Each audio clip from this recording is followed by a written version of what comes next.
Meron ditong parang ilag na ilag, conscious 'no, parang may energy rin ng iniiwasan 'no, basta yung energy ng umiilag. Gano'n yung energy 'no. So, for some reason I'm also sensing 'no, na maaaring sumasakit rin ang ulo nitong person na 'to, not because, siya ay may illness or diseases 'no, pero sumasakit yung ulo niya for some reason 'no. Yung pagsakit ng ulo na hindi yung energy ng kahit na anong may sakit, parang energy ito na parang, what's this called, um, parang meron ditong ayaw pero no choice. Yung may nakakainis ba? So, let us see, alamin natin.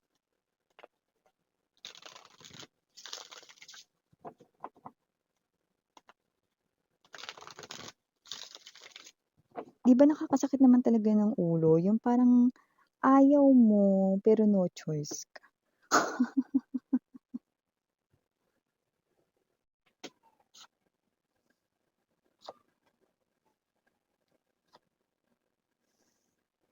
4, 4. So it looks like 'no, with the spiritual number 4, there's this involvement of family. That's what I'm picking up right here. So definitely I do see someone here 'no. Yeah, I'm sensing other energies as well. So meaning to say it looks like a group of people, like family. Okay, could be family members involved here. Let's see. But with the Page of Wands energy, no, this is some kind of energy, no, na when you're too excited, okay, you tend to do things right away. Okay, like you tend to do anything na kung ano yung maisip mo, yun na yun, no? Hindi ka na nag-iisip, gagawin mo na, no? So may ganong klase ng energy. Okay, so let us see how this connects with other energies, no? Ilay muna natin ang ating mga energies sa table. Five of Swords and energy right here 'no, ng pag-aaway. There's also a sense of getting angry. Let us see. The King of Swords is in reverse position, so meaning to say it has something to do with decisions, yeah, no? Like what I'm saying. Oh, the Tower and the Five of Wands. Ah, okay. I got it. Eight of Wands is in reverse. Fortune swing. Three of Cups, sabi na nga ba?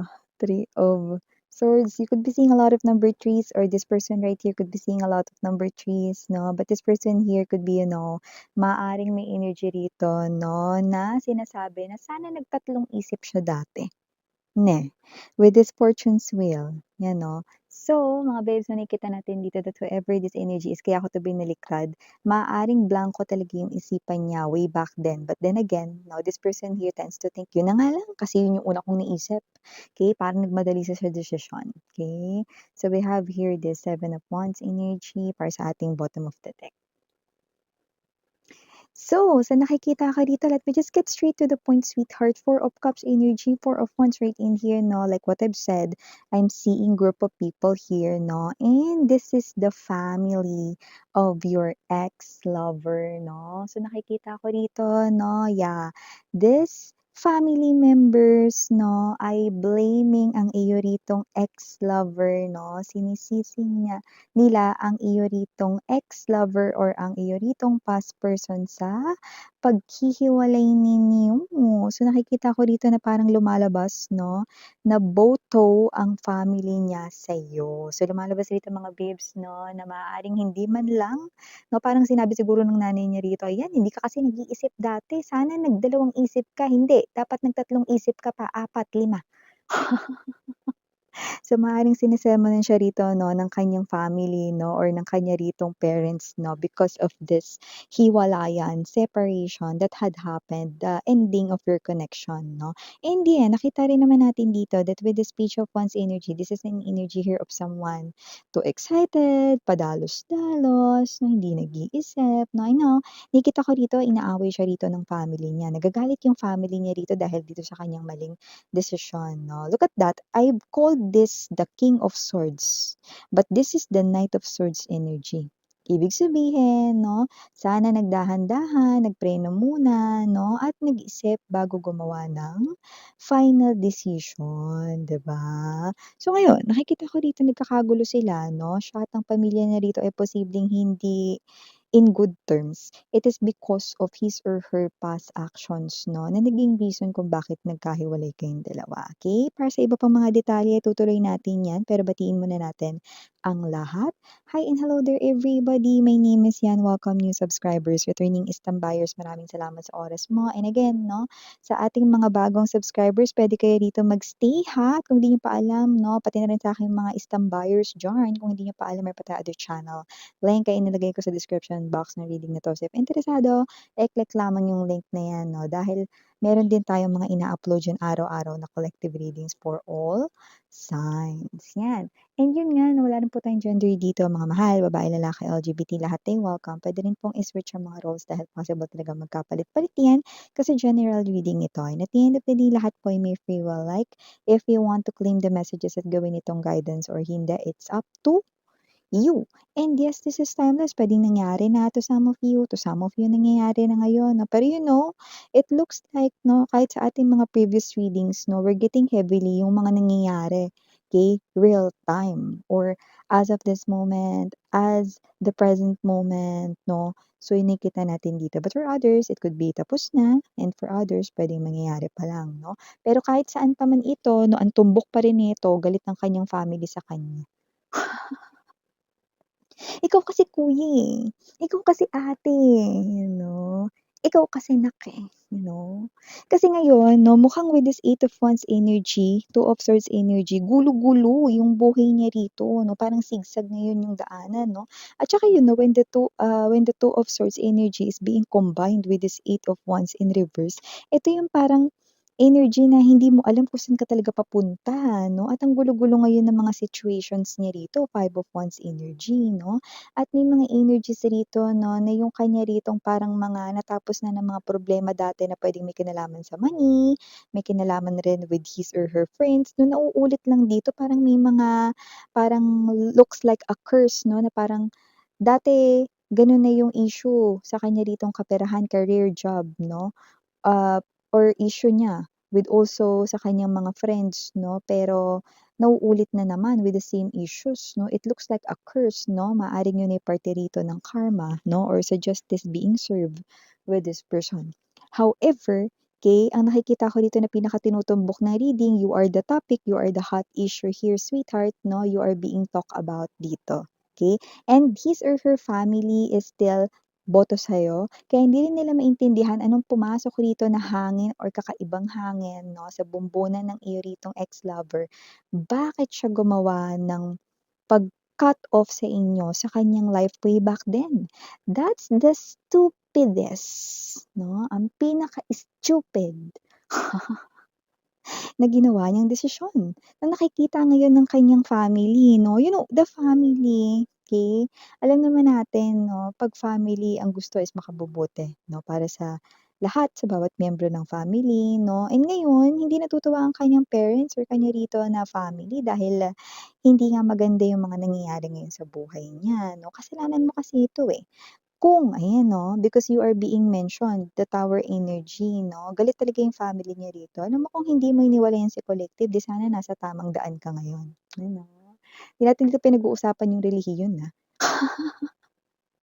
Kahit anong religion ninyo, welcome everyone here. Ibig sabihin nung kanya ritong family member 'no is, maayos yung life niya or maayos siya nung ikaw yung kinakasama or ikaw yung person niya 'no. So, puwedeng itong person mo ngayon may lumalabas dito na may ibang binabahay or may iba siya ritong boyfriend, girlfriend. Yung iba naman may lumabas dito na ka-live-in 'no. Kasi yung iba naka-live-in pa lang ito, either hindi pa sila dito makapagpakasal kasi kailangan ng ANDA, or yung iba naman dito hindi magawang makapagpakasal kasi yung iba sa kanila ritong mga third party ay may asawa din. Mm. Okey? So, may gano'ng situations, but for others hindi naman kasal sa iba 'no, pero maaaring sila ay nagsasama or yung iba hindi naman nagsasama pero may third party boyfriend, girlfriend sila.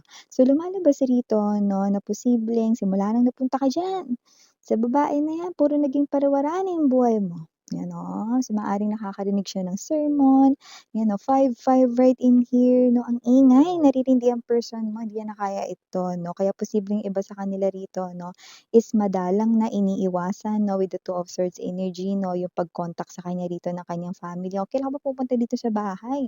Baka gusto mo namang magbigay or mag-abot rito ng pera, yan 'no, may gano'ng klase dito 'no. Simula ng naging person mo yang third party mo na yan, hindi ka na nakakapag-provide sa family natin. Dati nakakapagbigay ka pa, eh. Ngayon hindi na. Bakit nung ka in relationship mo si collective, ganito ka, maganda yung ugali mong bata ka, pero ngayon parang ano ka na, yan 'no, kasi may gano'ng klase na medyo sharp yung words ng family niya, ha. Medyo tinatamaan siya dun, affected match siya. Kaya maaaring yung iba sa kanila 'no, kung may ka-live-in sila rito, madalang na umuwi dun sa bahay nila. Sa bahay ng family niya talaga 'no. So lumalabas rito 'no that with the fortune's wheel paulit-ulit na parang tape recorder, cassette tape player 'no. Yung sinasabi rito, alam mo kasi kuya ikaw kasalanan mo kasi 'to, eh. Alam mo kung naging gan'to ka lang sana kay collective, kung naging mabait ka lang sana kay collective, may mga sinasabi sila rito 'no na panunumbat, may mga sinasabi sila rito 'no na mga with the Ace of Swords energy, mga totoo naman yun 'no. These family members are being honest. Alam mo mabait yun si collective, nung time nga na ganito tinulungan niya ako 'no. You are sweet, you're receiving compliments from these family members 'no, or yung iba hindi lang ito family members niya. Puwede rin itong yung mga matatagal na tao sa life niya like best friends niya, close friends niya since high school or elementary days, school days 'no, or college days 'no. Yung mga talagang malalapit sa buhay niya rito 'no, na tinuturing niya ng family. Alam mo kasi siyempre sa totoo lang mas maganda talaga yung ugali ni collective kaysa diyan sa bago mo, eh, or kaysa diyan sa ipinalit mo, eh. You know? So, may energy rito 'no, na ang family or tinuturing niya ritong family with the Three of Cups energy, Three of Swords, and the Seven of Wands 'no, bumalik ka kay collective, makipag-ayos ka dun. Subukan mong makipag-ayos doon, hilumin mo kung ano yung nagawa mo ditong kasalanan, hiwalayin mo yung babae na yan, yung lalaki na yan, makipag-reconcile ka, makipag-reunite ka kay collective. Kung kinakailangan na parang tanggalin mo lahat ng mga malalaking mountains na nakaharang sa inyong relationship, gawin mo. Hindi yan, sigurado magiging tama yung mga magagawa mo sa buhay mo kung si collective ay ang iyong kasama mo, you know. So in short, nakikita ka ng family niya 'no, bilang ikaw ay good influence 'no, at ang third party ay lumalabas na BI or bad influence. So nakikita natin dito 'no, na kung sino man ito, nakita ko rito na mukhang, isang batalyon pa rin dito ang kampi sa'yo, sweetheart. You might not know this, but this is the reading natin. So it looks like the universe wants you to know this, that this is what's happening right now, no, in the present moment, no, na hindi in good terms ang iyong past person sa kanya ditong family, no, or kung hindi man siya dito nakabukod sa kanyang family, no, because there's also pwedeng boyfriend, girlfriend niya lang yung third party, no, pero dun ay nakatira pa rin yung iba sa kanila, pero yung iba live-in sila. Okay? Pero yung iba na nakatira pa rin dun sa family, pwedeng tumatawag sa kanyang mga iba pang mga friends 'no, na, "Pre, puwede bang diyan muna ako? Ang ingay kasi ng nanay ko." Or puwedeng siya ito 'no, na madalas na naka-earphones, naka-headset, naka-headphone 'no, kasi madalas 'no, na naririnig niya ang mga paninermo na ito 'no, bagay na kahit naka-headset, naka-earphone siya rito 'no, alam mo may sundot na realization din dito, eh, ano. With the scale right in here, kahit na parang iniiwasan niya yung sermon, kahit na hindi siya nakikinig 'no, nilalagyan niya, tinatakpan niya tenga niya ng earphones, AirPods 'no, taray AirPods, headset 'no, or Air Max, 'yan 'no, hindi yung Jupatos, So, yung nakikita natin dito, okey. So, nakikita natin dito na apektuhan pa rin siya. Sa kabilang banda, may mga nare-realize siya na parang tama yung family niya rito, ano.